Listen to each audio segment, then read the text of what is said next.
So, welcome to ASD Celebrates World Labyrinth Day. We have an esteemed panel of labyrinthians that I'd like to introduce to you. Um, Carmel Stabley, and she's the Vice President of Community and Regional Rep Chairperson of the Labyrinth Society. Ellen Bintz, Vivoda, World Labyrinth Day Coordinator. Lars Howlett, uh, I'm going to screw that up, Veriditas, Webinar Coordinator and Labyrinth Builder. Chris Katzenmeyer, Executive Director and Legacy Labyrinth Project. Ange Vergona, Australian, from Australia. So it must be very late there, very early. Australian Labyrinth Network, WLDES, and Susie Leeper, the Labyrinth Society membership chairperson, the Labyrinth Society checkbox person, and she and I will be hopefully personing the chat box to get everybody's questions and answers taken care of. And so without any further ado, then I will set Ellen off to start the evening. Ellen? Thanks, Dick. I know that we're all so happy to be here with you. This is a privilege to be with the Dowsers. And as we were talking to Sandra before about ASD and TLS and the Labyrinth community, we really have kind of woven. We started together, we've learned different things, we've come together, and here we are coming back together tonight. So this is really fun for us to be able to share about World Labyrinth Day with you and hopefully inspire you to be a part of it this year if you haven't made plans yet. So World Labyrinth Day is May 3rd. It's always the first Saturday in May. This is the 17th year that it has happened. The World Labyrinth Day in educational settings happens on Friday, May 2nd, and you'll hear more about that in a few minutes from Ange from the Australian Labyrinth Network.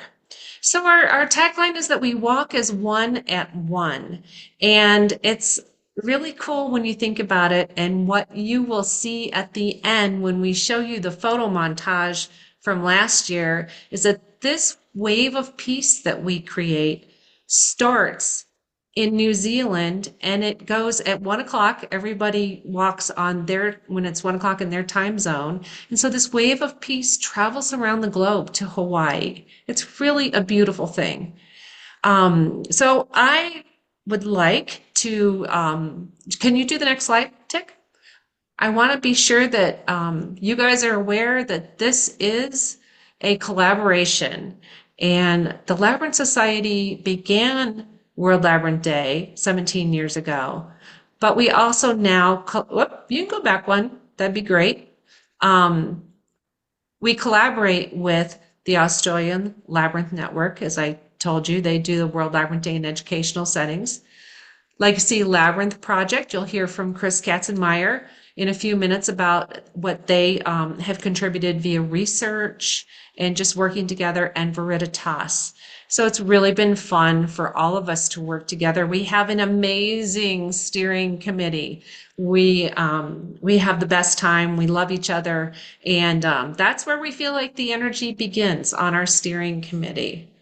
So without further ado, I'm going to pass this over to Lars, who is going to fill you in on dowsing and labyrinths, how they work together. Thanks, Ellen. Yeah, happy to be here. Thanks for having me. You can go to the next slide, please. So one of the most common questions I get is, what is a labyrinth? And, mythologically, maybe labyrinths and mazes are one and the same, but and labyrinths are hard to define because no one knows who or where or why the first labyrinth was created. So I came up with this definition, but a labyrinth is like art. Really, it's about the experience, and everyone can define what a labyrinth is for themselves. So This is my definition. A labyrinth is a meandering path, and it's often unicursal, just a single path that winds its way to the center. And unlike a maze with forced choices or dead ends, a labyrinth is designed for you to find your way. Um, Often people set an intention or ask a question at the entrance. They take the journey in, pause in the center, and then retrace their steps back out again. And this is probably the most well-known labyrinth in the world, and perhaps the most walked labyrinth, maybe historically over time. The Sharp Medieval Labyrinth, which is 800 years old. So, next slide, please. Before you go Here, on, the difference between a maze and a labyrinth. So, um, before you go on, Lars, yeah, yes, Susie, can you let people in? Because if I go and touch my screen because I'm sharing it, it screws up the slideshow. Go Yes, ahead. I have been. Thank you. great. Um, so let's see. So another difference kind of visually between labyrinths and mazes is that labyrinths usually are two-dimensional, so you can see where you're going, you can see the center, you can see the full design. Whereas mazes usually have walls to further disorient you, and you can't see if there is a center or what the goal might be. Um, it's interesting that Jeff Sayward, the Labyrinth historian, he makes a point that, labyrinths have been created intentionally for over 4,000 years, but mazes really have only been created intentionally for the last 600 years or so. So labyrinths are actually older in some ways than mazes. Next, please. Before I was a labyrinth maker and facilitator, I was a photographer, and so this is a visual uh, example of what a maze, feels like and looks like. And this is at the Dole Pineapple Plantation in Hawaii. Next. Um, and for me, this is visually what a labyrinth looks, feels, um, the kind of energy and essence of a labyrinth. Centering, calming, open, spacious, you know. Uh, so this is on the beach in California where I kind of learned how to draw labyrinths. Next. So, as I said, labyrinths, no one knows who or where or why the first labyrinth was built, but they're estimated to go back 4,000 years and they can be used symbolically. So many of the oldest labyrinths are not walkable. They're actually, you know, um, maybe carved into stone or used on coins or mosaic tiles, but are small. Maybe you could trace them with a finger. But in the medieval times, they began to be used as walking pathways for meditation, prayer, sites of ceremony, among other things. And this is my favorite labyrinth in the world. This is the 11th Circuit Classical Labyrinth on the island of Gotland in Sweden, in the Baltic Sea. Next. And here are the two labyrinths side by side, the classical labyrinth and the medieval labyrinth. And so the classical one is older. And originally it was depicted in these 7 circuits. So if you're standing in the center and you count the number of times the path wraps around the center, you can see the one on the left is 7 circuits, and the medieval Chart labyrinth is 11 circuits. Um, and the classical labyrinth can actually be made larger, 11 circuits. It can even be made 15 circuits. And it can also be made smaller into a 5 or 3 circuit. And the same thing with the Chart labyrinth. It can also be made smaller into 7 or 5 circuit variations. Next. So labyrinths create time and space. I say sacred time and sacred space for personal, psychological, and spiritual transformation. They offer an embodied practice for connecting to yourself, surroundings, and others. Labyrinths evoke a metaphor, a sense of sacred, religious practice, spiritual journey, mindfulness, well-being, and community building. And this is at a gathering of the Labyrinth Society on Vancouver Island, a pilgrimage before the main conference. Next. So these are different ways that people speak and write about labyrinths. So some people call them a watering hole for the spirit. I think that's Lauren Artris, who's the founder of Veriditas. Others might call it a cosmic dance or a sacred path, a crucible of change, or I call it an open source archetype, because no one knows who or where or why the first labyrinth was created. It's really an ancient archetype, but it's open source. Anyone can use it in whatever way and adapt it for their own intention. A mirror for the soul, a divine imprint. I like thinking about them as common ground. Okay, next. And these are just all different examples of labyrinths. They can be permanent, but they can also be temporary. They can be round, but they can be square. They can be traced with a finger. They can be walked by foot. They can be wheeled in a wheelchair or a walker. Um, you can even just appreciate them visually and symbolically. So they come in all shapes and sizes and forms. And at Veriditas Labyrinth Summer School, that's fine. You can go to the next slide. Um, we teach a design and building class, and Richard Feather Anderson is a dowser and one of the founding members of the Labyrinth Society, but also a frequent presenter at the conference. And he said, looking through the lens of sacred geometry, the labyrinth incorporates more elements of life, natural patterns, archetypal symbols than any other.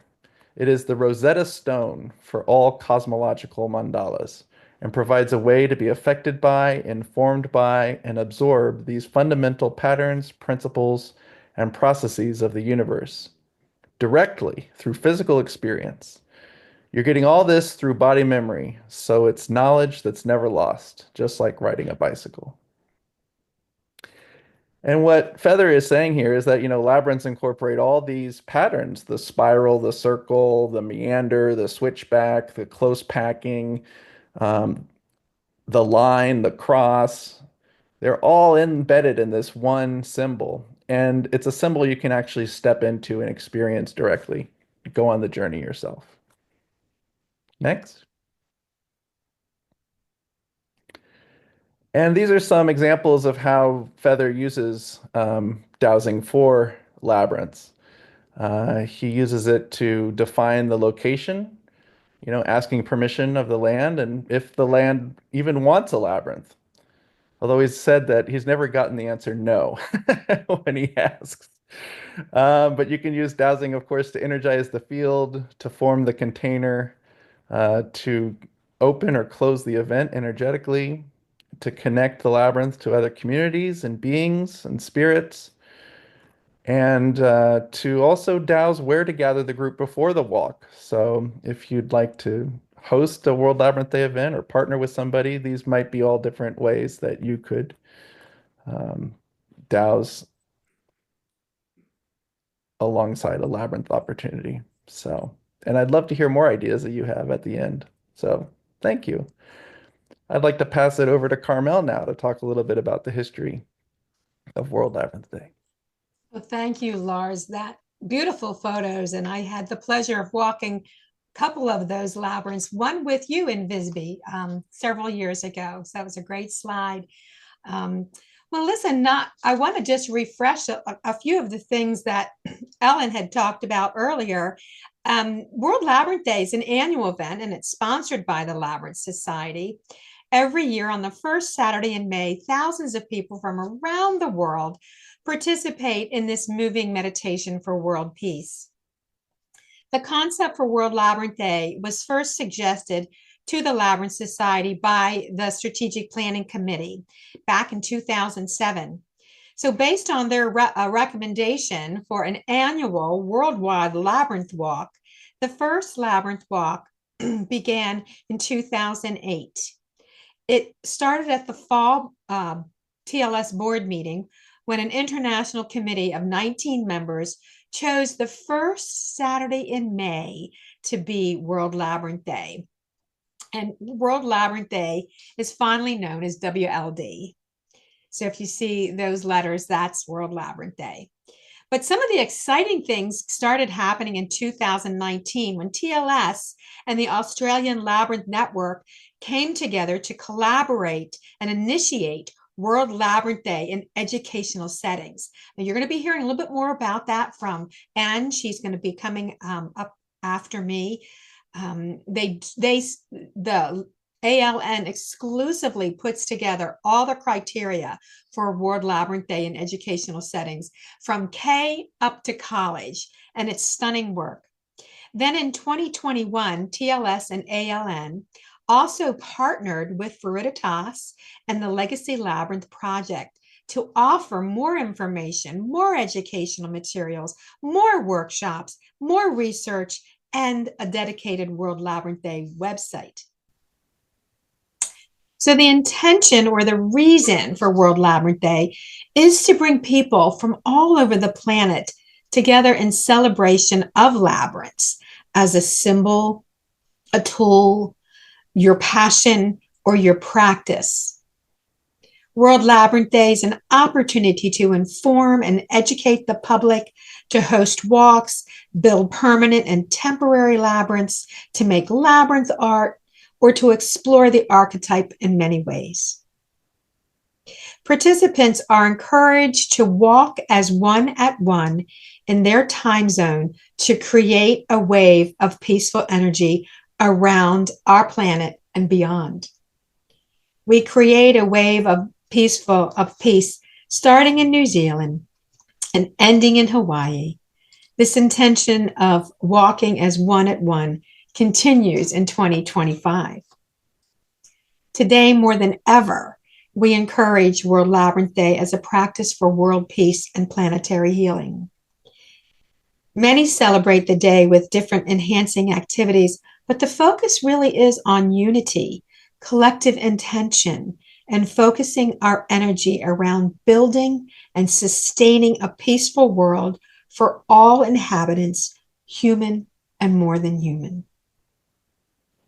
And one way to do this is as the hour turns to 1 o'clock in your time zone, picture yourself connected to those who have just walked in their time zone.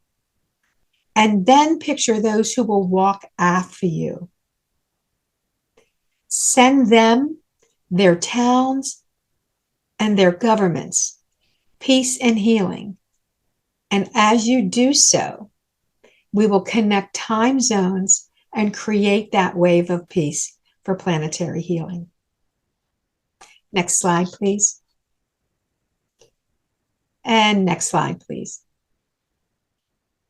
So as we walk as one, we want to remember the many parts of our world that are under siege by war. People are traumatized, suffering, and our planet and animals are suffering too. Next slide, please.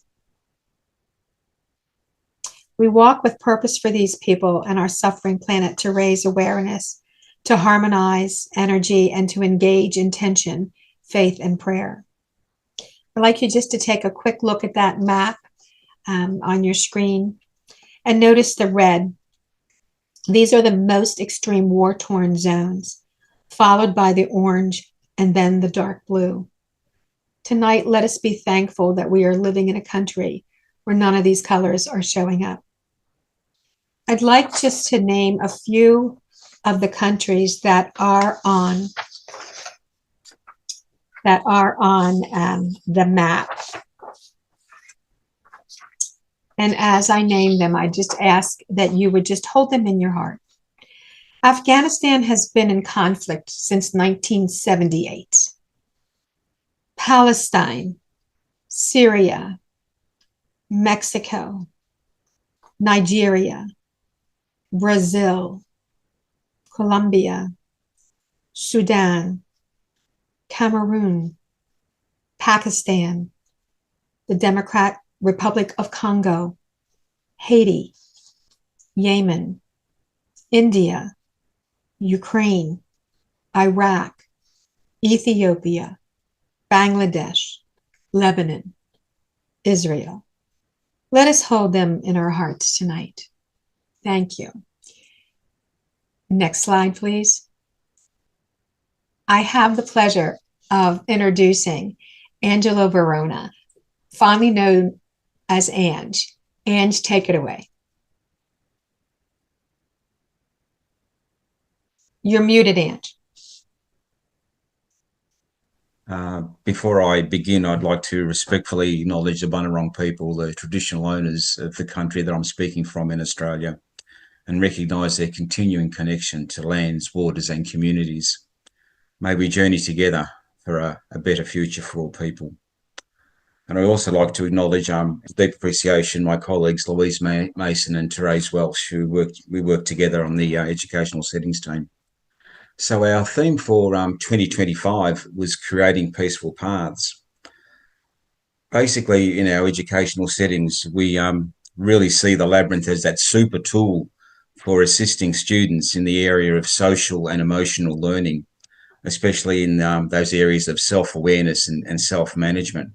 It's really important we see our students in our educational settings and continue to life, of course, noticing and naming feelings, being able to settle, focus, being able to quiet the mind and manage emotions. So that's sort of a historical context of where we came from. Could I have the next slide, please? So the areas of education that we endeavour to reach out, and I'm plead my ignorance, I'm not too sure of the American setting, but in Australia we have public state schools, we have special learning centres, we've got a very strong religious-based school, Montessori, Steiner schools, an increasing amount of students that are being homeschooled and schooling online. Early learning centres have become a really strong area for children in that 3 to 4 or 5 area before they start school, with a lot of parents working. Of course, our colleges, universities, and any learning centre. Just looking at some of those images, that top left-hand one is a labyrinth that was built only 18 months ago in a primary school that has a large area of land that they dedicate to horticulture, vegetable gardens. They actually their produce is actually converted and back into the school kitchen, where they run a cafe for the community every 2 weeks. And we're talking 10-year-olds. But they saw that labyrinth as a centre of this area, as a place of energy. The flame tree was quite significant in the kids' learning. They saw it as an idea of how's that flame within. So that was placed, and that energy they saw from that symbolism of that tree, and then the labyrinth came around it. So it was quite interesting. The slide beneath that is a portable labyrinth, and that was that particular case there was used for high school students, where they had a retreat reflection day where they walked and actually had goal setting for their academic year. The top right-hand side was one where staff, it was in a Catholic school, where they used the labyrinth to actually, again, set their goal setting and faith development goals for the year. And the labyrinth below that is in a primary school, but it was built as part of their in their reflective garden, but incorporated into the school wellbeing program. So it's that I guess the focus is that energy, that inner energy that instills how we live and how we react to situations. Could I have the next slide, please?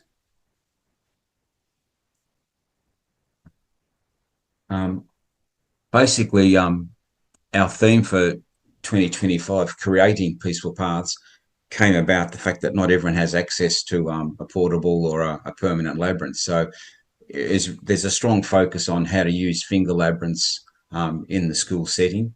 The actual kit, and also on the chat, I think, yes, thank you, Susie. Susie has actually placed the resources link on the chat for you. But in the 2025 folder, we have a poster for the event, multiple teacher guides in various settings, teacher notes. There's a video explaining the introduction to the labyrinth. And we, in the educational settings, we pick up as much as we can on new books. This year, a huge focus was Leah Harris's book. If I can just, Leah introduced this book maybe a year ago, and we've picked that up and developed a lot of activities to incorporate with that. And again, a checklist for you to do. One of the most powerful finger labyrinths that we've put in there is one where a child can actually draw their own finger labyrinth and to express their current feelings, and they actually get in touch with their energies, that negative feeling, draw a shape and their own labyrinth. And after that internal place of stillness in the center, have gone and redrawn it. And you'll often find the shape they draw is one of quite a harmonious shape, really. But again, it's that touching with their emotional stuff. Get next slide, please. So basically, we probably should have had this earlier, the why, and simply how in our introduction we said, imagine a world where each and every person has the opportunity to make their own personal handheld labyrinth, begin walking for inner peace as a regular practice, and so gain well-being benefits by noticing and naming their feelings, settling and focusing, quieting their mind and heart, managing their emotions. So there are just some examples of kids that have drawn their own, and we'll see a few more in the next slide. So again, the resource content has many ideas of how to draw personal labyrinths. Again, these more examples of the finger labyrinths, and that is the walking labyrinth. That was from World Labyrinth Day last year, or in the educational settings. I probably need to explain that we came about that because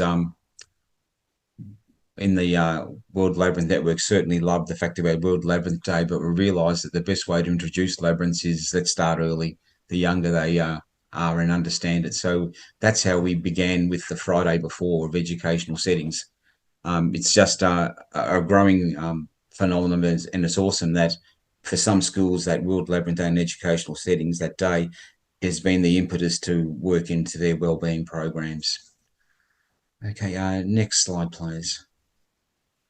Okay, here are some examples of students that have worked at the top right, left-handed, and the one below it. They're ones that children have drawn their own designs of labyrinths, the heart, the square, really quite creative. And again, going back to Lars's comment, you know, that one path to that center, they certainly know the distinction between a maze and a labyrinth. And it's interesting that when you give kids free range, the first thing they just seem to want to draw is a maze, but they certainly understand the difference.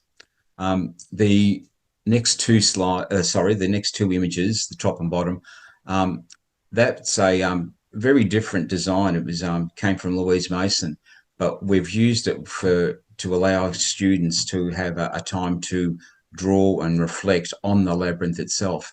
So if we look at the top one, that child's decided to draw and colour the path, but the students can follow the path in a red before they get to that second half. We call it the big centre, but it's not a centre. But they can meander backwards and forwards until they feel they've come to a resolution or an answer or how they want to express themselves. And then when they do, they have the opportunity to draw, to write their expression of their contemplation journey, and then they take it back. In the top corner, it's not quite visible there, but I've actually photocopied the front page of the book so they can relate it back to a story. And again, the other two examples are that free range, free drawing activity for children. Could I have the next slide, please?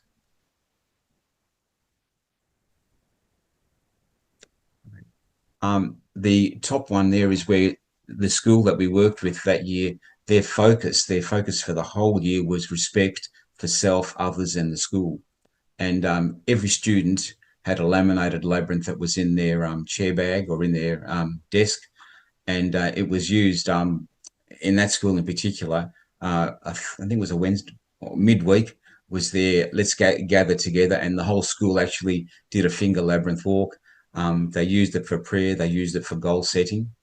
Again, a free hand, and there's just a few inches of workshops where students have learned how to use and design and draw their own labyrinth.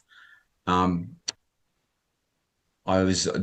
didn't realise till Louisa presented the slides, that top slide has become a bit of a standing joke for us in the educational settings, because I was told that 5-year-old kids starting school in the first week of school, and that was taking their first week of their school year, um, they saw it as a huge racetrack. How are we going to walk it? And it was running. And it was simply, I suppose, in that example, was led by the example. The kids all led them all. We walked at a nice, even pace. And it was interesting because in the next session where they had to walk, they walked it perfectly at an easy pace, understood the paths, knew how to go to the centre. And we're talking 5-year-olds. So it was a great, humorous at the time, but a great learning activity. And the next slide, please.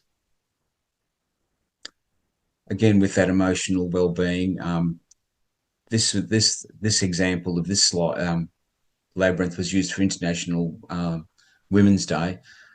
It was interesting, and I just wanted to bring these 3 examples that how the labyrinth can express what is within one's own heart, one's own place.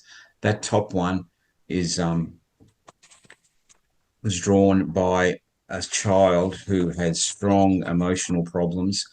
Probably one of the most disruptive children I've ever seen in a class, 9-year-old, social emotional issues, constant disruption, constant calling out, physically abusive, hurting other kids. We took her into a quiet meditation of who was someone, a woman in your life, being International Women's Day, that resonated with you. She's the child who expresses that she hates her mother and yet drew that labyrinth picture with Ma and me together holding hands. And it was a real breakthrough. What I found interesting was I said to her, tell me about the dots. And she said, she goes, they're our footprints. One lot's mine and the other one's mum's. So it was a really quite a strong breakthrough when we shared this with the mother. The second one, again, is using the labyrinth, but here one of our students is a fluent Spanish speaker, and she chose to express her feelings about women in her life by writing in Spanish. And she said, mummy will understand better if she reads it in Spanish. And I guess the third one is the self-explanatory, ordinary experience, best mum in the world. The other opportunity is that I don't have a slide, but I think it's really important that we're really expressing to our students that you don't need to have a physical labyrinth anymore. We've introduced using what we call the imaginary hand labyrinth, where we ask the students to simply prepare themselves by breathing and breathing out. That's gentle breathing, a really slow process. When they get round to imagine they're spiraling into their center, holding their intention and placing that heart into their heart space using heart coherence. It's been such a powerful, innovative tool, so much so that I think the best story I could ever express was one of the students out in the playground came up looking for me and said, it really worked. And I said, tell me about what really worked. And she said, my mummy is in hospital having heart surgery and I wanted to pray for her. I wanted to make sure she was safe. So I did my imaginary labyrinth in bed and she followed her breath. She goes, I held mummy close into my heart. And I said, did it work? And her response was, oh, yeah. And I had the best sleep ever. So next slide, please. So I guess from our educational settings, please, our mantra is share, share, share. Spread the word how this can work with people. And also, can I add a special thanks to having this opportunity? But I'm quite, I'll be honest, and quite ignorant of dowsing, so it was great listening to a prelim for it. But I just think how powerful it is that we are getting more and more in tune with energy within, energy in our planet. So thank you for that opportunity. And especially, it's all about sacred place. But thank you. And could I now pass on to Chris, who will share about the Legacy Labyrinth Project. Wow, thank you, Ange. I couldn't agree more with you about how exciting it is that dowsers and labyrinth communities are really coming to better understanding, a more full embodied experience of frequency and energy. And we have a lot to teach each other for sure. So thank you for bringing that up. And as you can tell by Ange and Lars and Carmel, that there's many ways to walk a labyrinth. It's for all ages, and actually for a whole lot of different um, reasons to walk labyrinths. And I'm here to say hi, and I've been seeing some names in the participant list that are with the Labyrinth Activist Network, and I just want to give a shout out to them, to Christiana and Kathleen, and probably others that I am missing. But anyway, good to see you all here. And I was very honored to be asked to be on this group because some of the things that we're doing are similar and very different from some of the other Labyrinth community focuses. And before I get too far in it, I want to, if I had a help wanted sign, I would put it up right now. This is my help wanted sign. My help wanted sign is that the Legacy Labyrinth Project is looking to for a consultant that's a dowser or a geomancer to help us understand further the energy of our lines between our labyrinths and our network, which I will explain a little bit more. So in 5 minutes when I'm done, if any of this sounds interesting to you and you would like to work with us, I would love to talk with you very, very much. Maybe you just put your name in the chat and your email, and I will be happy to connect. Let's go to the next slide, if you would, Tick. This is obviously a picture of the globe, and if you can imagine 10 labyrinths around the world, and they could be represented here in those little white spots. We have 10 labyrinths around the world that we very purposefully have energetically connected. And all of the labyrinths, those 10 labyrinths have serve a unified energy source as a unified energy source for global healing. We know that all labyrinths are connected, but you can also form a network of labyrinths for a specific purpose, which we have been learning from geomancers and from dowsers. So I really appreciate all the work that has been done in that area for our understanding. What I'm looking for in our organization is a deeper understanding of the lines of connection. I don't have a slide of it today, but the 10 labyrinths that make up the Legacy Labyrinth Network form a very specific design, if you like connect them like just with a pencil. We've noticed many things about from our own, uneducated ley line experience. We just noticed some things, but that's why I really would like to speak to you all as a consultant to learn more and deeper about what we have here. What we do know that we have are these 10 labyrinths, like I said, have been dedicated to be a network for global healing. We can call upon this network. You can call upon this network. Anybody can call upon this network to and for the energy of that particular network in the grid, in the energetic grid of our planet. Let's go to the next slide. Tick. The other things, and there's a better picture you can see on the right side. We're very interested in the lines and what they mean or what they don't mean that are connecting our legacy labyrinths. The other thing that we were really, really interested in, and that we've spent a lot of time and effort, is in research, but it's in research of collective labyrinth walking. And we're very grateful to Veriditas and TLS for teaching us about the individual transformation when you use labyrinths. Our interest is and remains what happens when you take a lot of people, a group, collective, put them on a labyrinth or groups on many labyrinths around the world, give them the same intention, teach them a process of how to be heart-centered with that intention, and then releasing it. What we're interested in is the impact of um, the global impact of collective labyrinth walking. So for the 3 years, 20, 21, and 22, we had over 1,000 people enter our research project that the Legacy Labyrinth Project partnered with Baylor University. And we asked over 1,000 people to walk with a specific intention. It was a little different than the walk as one at one.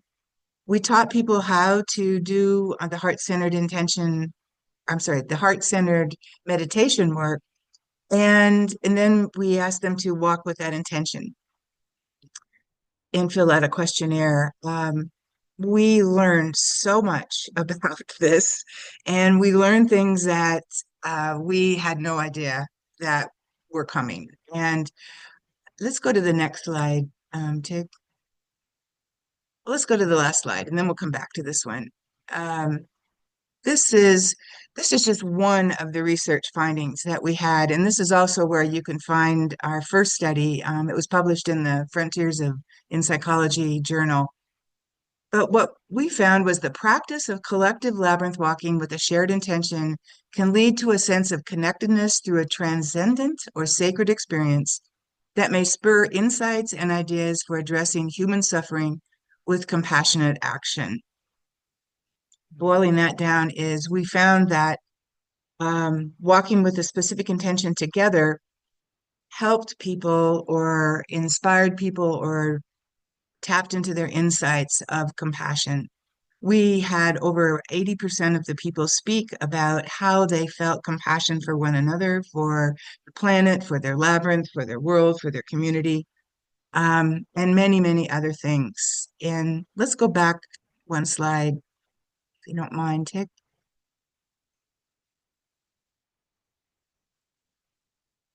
Could just go back to the slide before this one, maybe.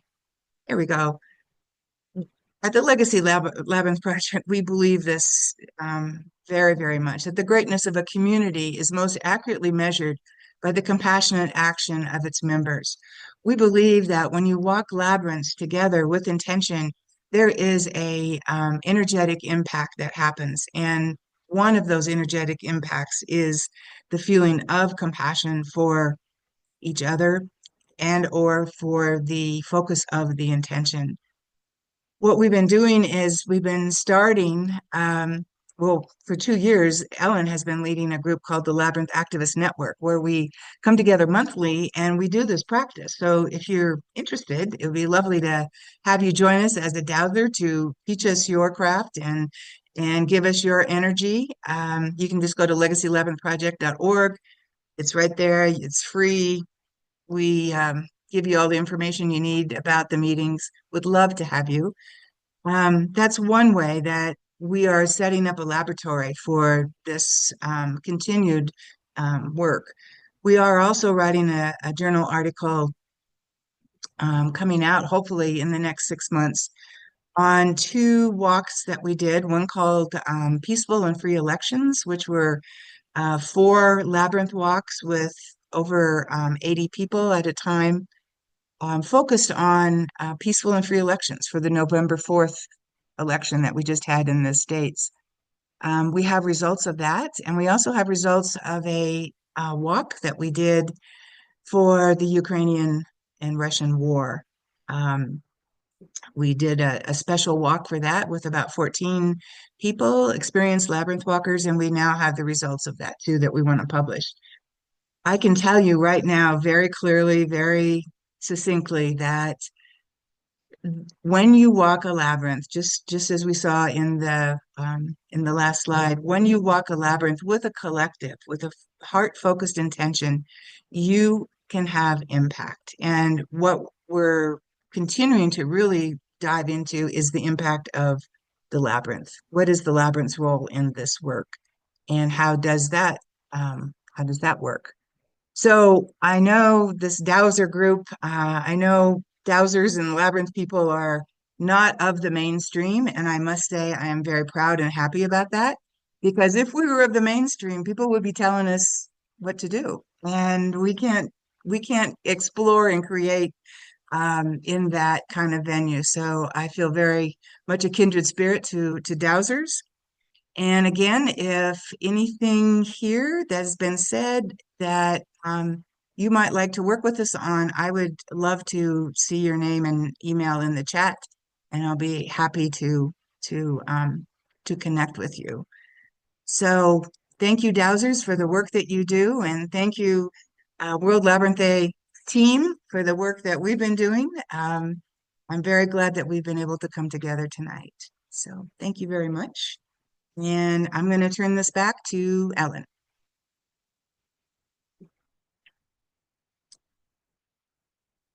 Oh, I think you're muted, Ellen. You're muted, Ellen. There we go. Thank you, Chris. If you can go to the next slide, that would be great. So I hope that what you've heard tonight from these wonderful folks has inspired you to create an event for World Labyrinth Day if you haven't already thought about that yet. We wanted to show you a few things on our website that make it easier for you to create an event. When you go to worldlabyrinthday.org, this is what you will see on the front page so that you know that you're in the right place. I can speak for everyone on the committee that we are very proud of our website. There is so much information here for you, and we have worked so hard to make it easy for you. So if you could go to the next slide, please. The first page I wanted to take you to is Find and Submit an Event. And it's underneath the World Labyrinth Day 2025. And on this page, this is where you can click if you're going to have an event. And please, if you're going to have a phone call where you walk a labyrinth with your friend, if you're going to have 100 people, there are so many different ways to have an event. We want to know about it. We want to record it. So on this page, it's not just submit an event. There are other things too. You will find events here. And if you could go to the next slide, I'll show you this new for 2025 is a map where all of the events around the world are logged, and you just have to click on the button and you will see all the information for that event, where it is. I think you can even find directions and all the details. I can tell you that as of today, there are many more events on this map. I think there's 78, Susie, is that correct, as of today? And there will be way, way more by the time World Labyrinth Day happens. So we would love for you to submit your event, whatever it is, and we'll get to that later. But afterward, it's also important for you to fill out the survey of what you did and how many people participated, maybe an estimate, what you did. And if you can send one photo, we can create a photo montage that you're going to see at the end of this gathering. We're going to show you the photo montage for 2024. Next slide, please.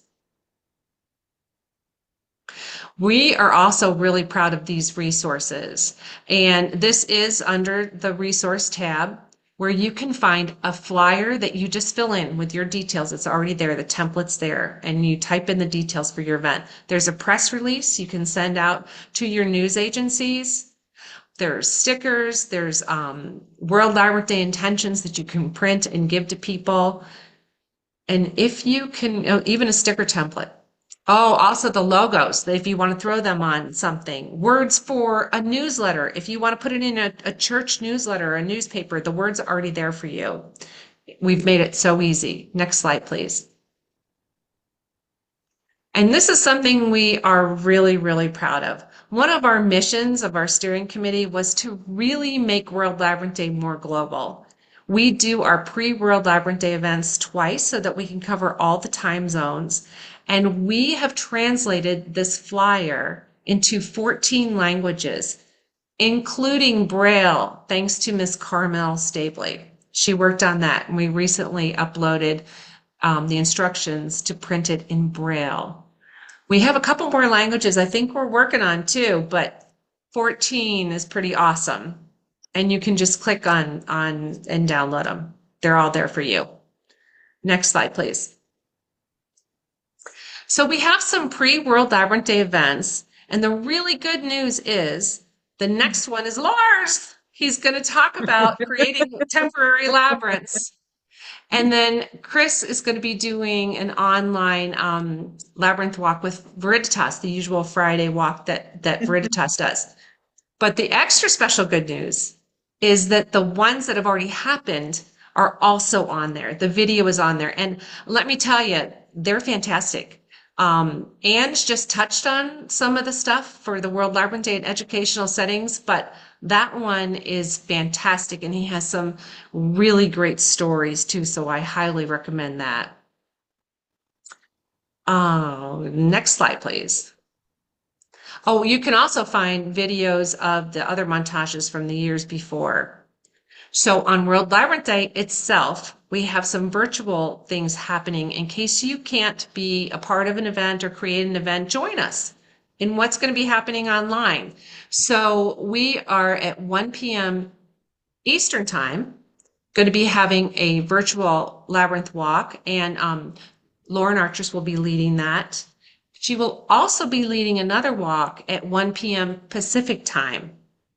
And then at 5 p.m. Eastern Time, myself and Frank Fain, who's part of the steering committee too, we do a World Labyrinth Day live, which is really fun. And we're just kind of talking to people, what went on during the day.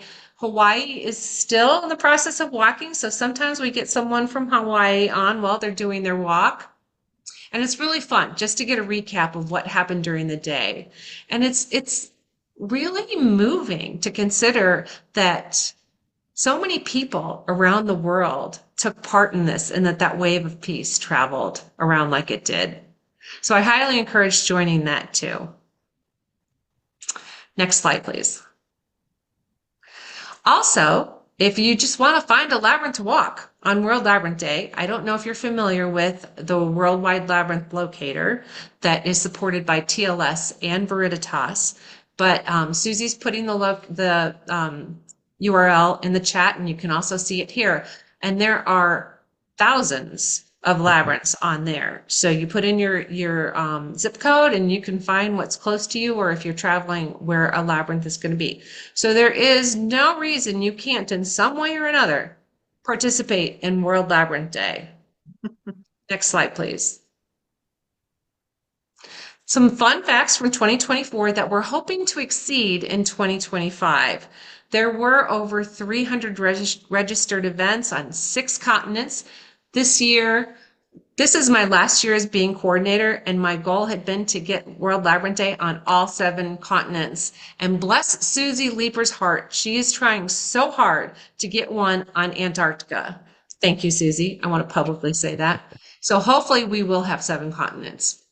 26 countries, 6 Australian states, 5 Canadian provinces, 46 of the US states and DC, and California itself had 30 events, and Arizona had 13. So we're hoping to beat those, and your submitting your event will help us know where things happened and if we did. Next slide, please. So we're going to bring this down now and take a few minutes to see if anybody has any questions or comments for us that we could answer and help you if you're planning an event or just want to know something else about World Labyrinth Day. We'll watch for the hand raising. If you can do that on the emoji down on the right-hand side of your screen, that would be a little bit easier for us.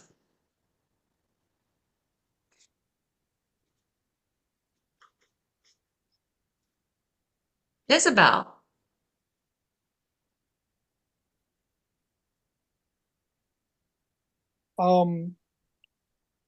Okay, what's You're muted. Oh, Yeah, I have to allow them to unmute themselves. yeah, well, who are we wanting to unmute? Isabel Van Merlin. Isabel, where are you? Yes, okay. Just a second. Go ahead, Isabel, unmute yourself, please. She Can't. can't. You She can't. says she's Yeah, you have to unmute everyone, Tick. No, just Isabel. All right, then go for that. Okay, all right, now I can.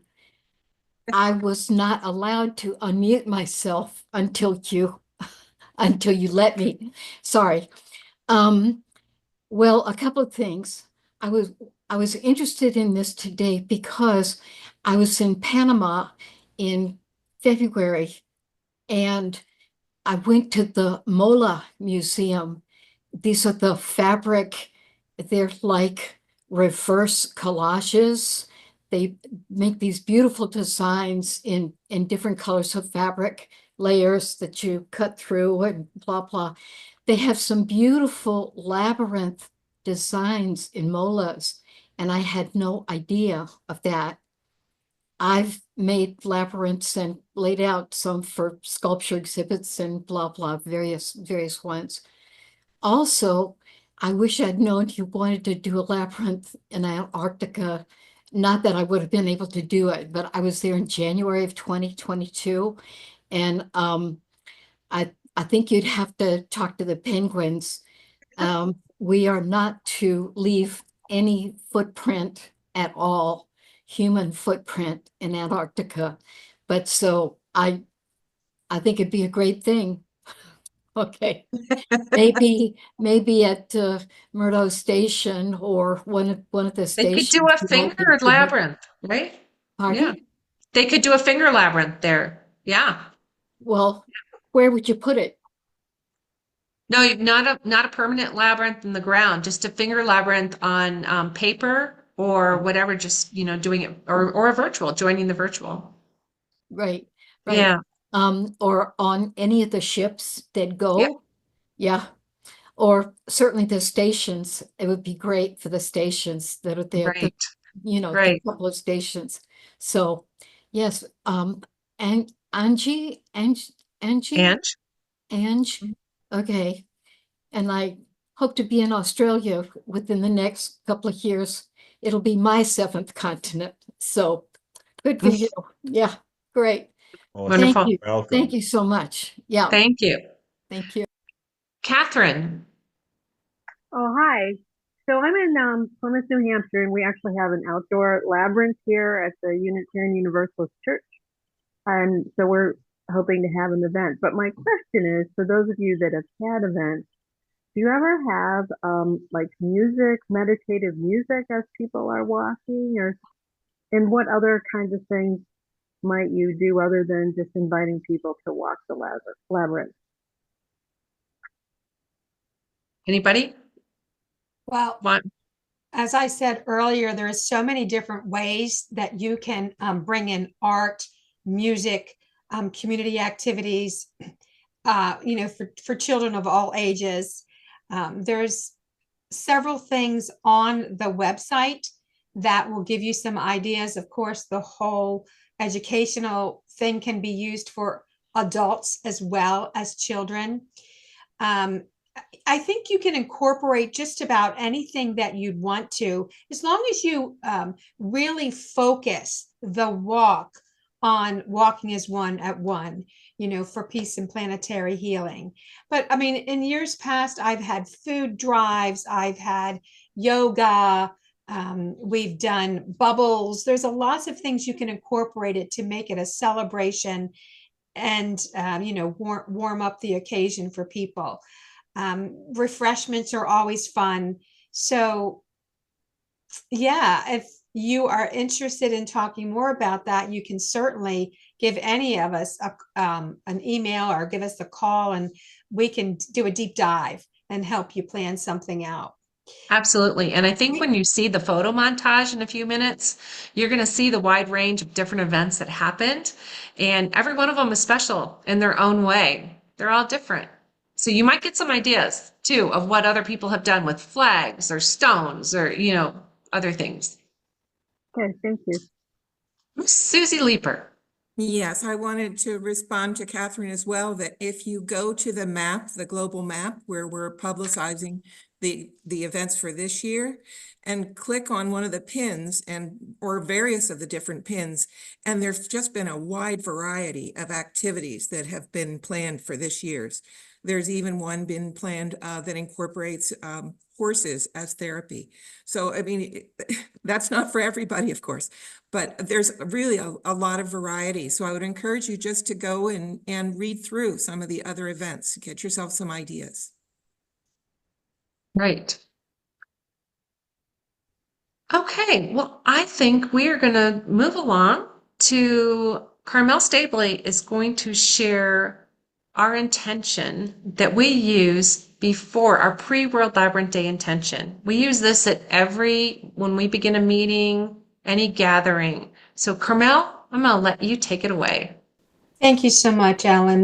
This is the part of the program where we're just really going to settle in a little bit and center ourselves a little bit. The purpose of the intention is to prepare the hearts of the participants, the venues, and even the labyrinth for World Labyrinth Day and World Labyrinth Day in educational settings. So we start with a little centering, going into your quiet place, what I like to say, starting from within. So I'm going to just lead you through some simple breathing, and then we're going to go into our intention.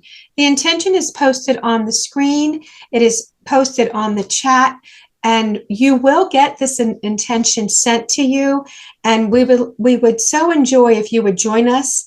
And even if you just say the intention to yourself, once a day, and join us with this collective preparedness. So what I'd like you to do is just go ahead and sit back in your chair a little bit. Maybe close your eyes, lower your gaze, relax your face, drop those shoulders, and just be present in this moment. I'd like you to connect with the rhythm of your breath. So with a few deep cleansing breaths, go ahead and just exhale and let go of thoughts, feelings, body sensations, anything that's keeping you from relaxing and being present in this time and purpose. Join us by placing one hand on your heart as an act of connecting into your heart space with one another and to the divine spark within. Go ahead and feel the beating of your heart. Let go of active thinking and welcome spaciousness. Continue slow, deep breathing, quieting your mind and opening to peace.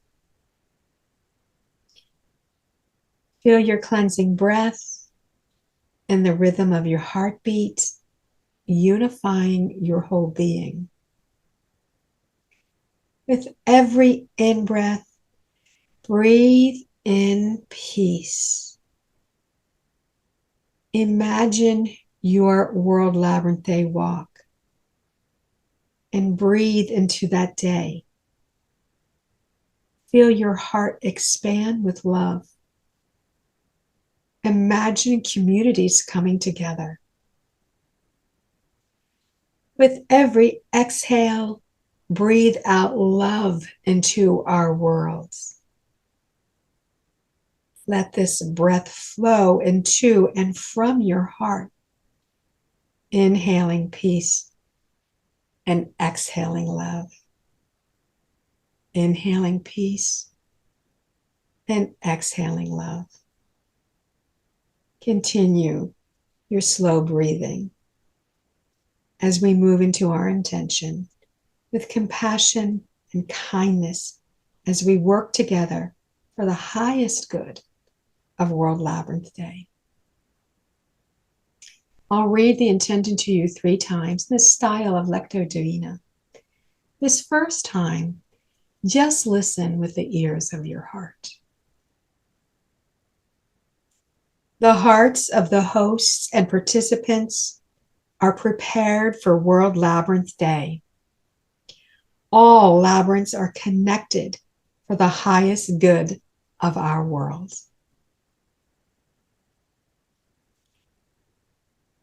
Upon this second reading, I want you to whisper it to yourself after me. The hearts of the hosts and participants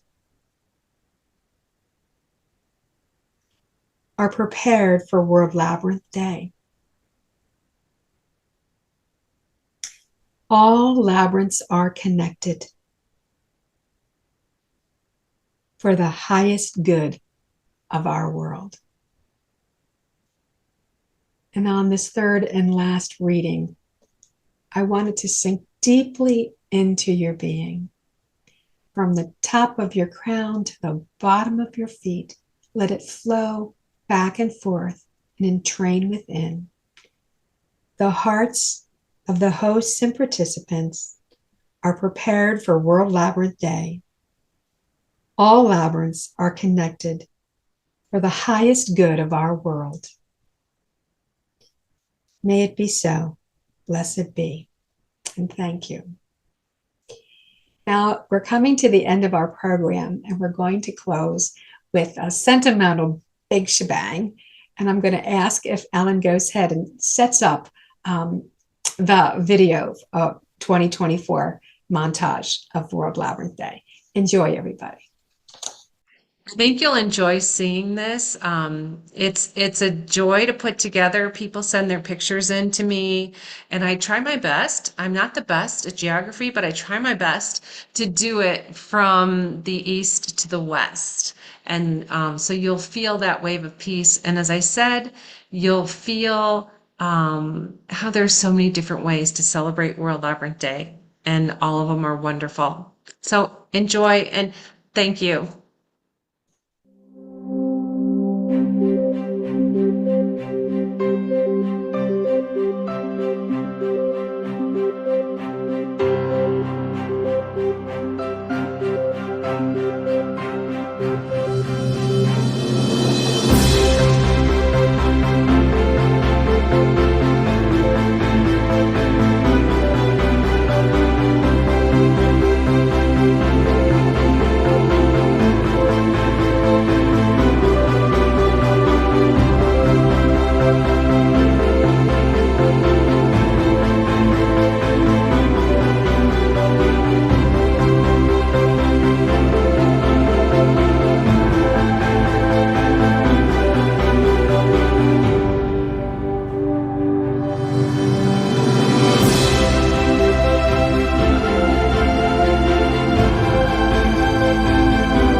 I hope, oh, I hope that gave you some ideas. And isn't it wonderful to see all the smiles and the love that emanates from those pictures? I every time I watch it, I love it more. So, Tick, thank you for having us. I'm going to pass it over to you to close us out. I know we were all so honored to be with you tonight, and thank you for your interest and attention and for letting us share with you about World Labyrinth Day. Thank you very much. And it was a great evening. And anybody that wants to contact them, please follow their website and look at the chat information, and please look at the video again if you're interested. And so thank you all very much. Thank you for joining us. And so unless there's any further information, there's a lot of thank yous in the chat. Unless there's any further information, I'll just end the program now.